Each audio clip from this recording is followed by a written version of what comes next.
രമ്യ ഹരിദാസിന്റെ പ്രചാരണ പരിപാടിക്ക് തുടക്കം. ആലത്തൂർ ലോക്സഭ UDF സ്ഥാനാർത്ഥി രമ്യ ഹരിദാസ് ഇന്നലെ ചേലക്കര നിയോജക മണ്ഡലത്തിൽ പദയാത്ര നടത്തി. Block Congress president PM Maneesh, PK Muraleedharan, DCC സെക്രട്ടറിമാരായ TM Kishan, TA Radhakrishnan, P Sulaiman, Ashokan Kunnath, A Saubhagyavathi, Mohanan Parathodi, KK Prakashan തുടങ്ങിയവർ ചടങ്ങിൽ പങ്കെടുത്തു. ഇന്നലെ വൈകിട്ടോടെ ചേലക്കരയിൽ സമാപിച്ചു. അവരെന്നും നാടിൻ സ്വത്തല്ലേ, ആലത്തൂരിൻ മുത്തല്ലേ, അവരെന്നും നാടിൻ സ്വത്തല്ലേ, ആലത്തൂരിൻ മുത്തല്ലേ, അവരെന്നും നാടിൻ സ്വത്തല്ലേ, ആലത്തൂരിൻ മുത്തല്ലേ, അവരെന്നും നാടിൻ സ്വത്തല്ലേ, ആലത്തൂരിൻ മുത്തല്ലേ, അവരെന്നും നാടിൻ സ്വത്തല്ലേ, ആലത്തൂരിൻ മുത്തല്ലേ, അവരെന്നും നാടിൻ സ്വത്തല്ലേ, ആലത്തൂരിൻ മുത്തല്ലേ, അവരെന്നും നാടിൻ സ്വത്തല്ലേ. വന്നു രമ്യ ഹരിദാസും പുതുനേട്ടം നാടിനു നൽകിയ, വന്നു രമ്യ ഹരിദാസും പുതുനേട്ടം നാടിനു നൽകിയ, വന്നു രമ്യ ഹരിദാസും പുതുനേട്ടം നാടിനു നൽകിയ, വന്നു രമ്യ ഹരിദാസും പുതുനേട്ടം നാടിനു നൽകിയ. രമ്യ ഹരിദാസ് ചിഹ്നം കൈപ്പറ്റിയിൽ തന്നെ നൽകിയ UDF തന്നെ, രമ്യ ഹരിദാസ് ചിഹ്നം കൈപ്പറ്റിയിൽ തന്നെ UDF തന്നെ.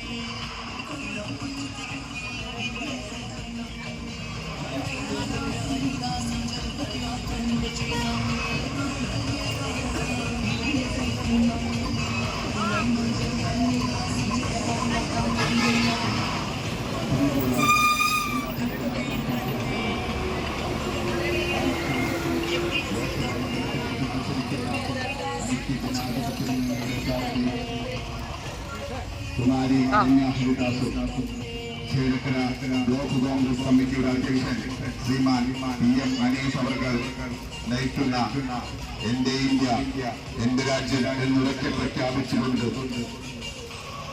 ഇന്ന് രാവിലെ 10 മണിക്ക് തിരുവില്ലാമലയിൽ ഉദ്ഘാടനം ചെയ്ത് തിരുവില്ലാമലയുടെ വഴിത്താരകളുടെ പ്രകടനം വിളിച്ചുകൊണ്ട് നടന്നു വരുന്ന ഈ പദയാത്രയാണ് ഈ വാഹനത്തിന് തൊട്ട് മുന്നിൽ കടന്നുപോയിക്കൊണ്ടിരിക്കുന്നത്. ഈ നാട്ടിലെ ജനാധിപത്യ വിശ്വാസികളായ എല്ലാ നല്ലവരായ നാട്ടുകാരോടും പ്രസ്തുത പദയാത്രയിൽ പങ്കെടുക്കുകയും വിജയിപ്പിക്കുകയും ചെയ്യണമെന്ന് വിനീതമായി അഭ്യർത്ഥിക്കുകയാണ്, അപേക്ഷിക്കുകയാണ്. ാകുന്നതിനു വേണ്ടി തെരുവുകളിലൂടെ കോൺഗ്രസും ഐക്യ ജനാധിപത്യ മുന്നണിയും വലിയ പോരാട്ടം നടത്തുന്നതിനോടൊപ്പം തന്നെ മുഴുവൻ ജനാധിപത്യ വിശ്വാസികളുടെയും പിന്തുണയും പ്രാർത്ഥനയും മുൻപ് ഞങ്ങൾക്ക് നൽകിയ പോലെ തന്നെ നിങ്ങളുടെ പ്രാർത്ഥനയും പിന്തുണയും കൂടെ ചേർന്നുണ്ടാകണമെന്ന് ഒരിക്കൽ കൂടി പറയുകയാണ്. എന്റെ പ്രിയമുള്ള അമ്മമാര്, സഹപ്രവർത്തകര്, അതേപോലെ തന്നെ കൊച്ചു കുഞ്ഞുങ്ങൾ അടങ്ങുന്ന ഒരു വലിയ സമൂഹം ഇന്ന് നേരിടുന്ന പ്രതിസന്ധികളിൽ നിന്ന് തരണം ചെയ്യുവാൻ പ്രയാസം അനുഭവിക്കുന്ന, പെൻഷൻ കിട്ടാത്ത, കുടിവെള്ളം കിട്ടാത്ത, പലചരക്ക് സാധനങ്ങളുടെ വിലക്കയറ്റം കൊണ്ട് പൊറുതിമുട്ടിയ സാധാരണക്കാരനെ നെഞ്ചോട് ചേർത്ത് നിർത്തുവാൻ കോൺഗ്രസും ഇന്ത്യ മുന്നണിയും ചേർന്ന് നിൽക്കുമെന്ന് പ്രഖ്യാപിച്ചുകൊണ്ടാണ് നമ്മുടെ പ്രവർത്തകർ ഈ തെരുവുകളിലൂടെ നടക്കുന്നത്.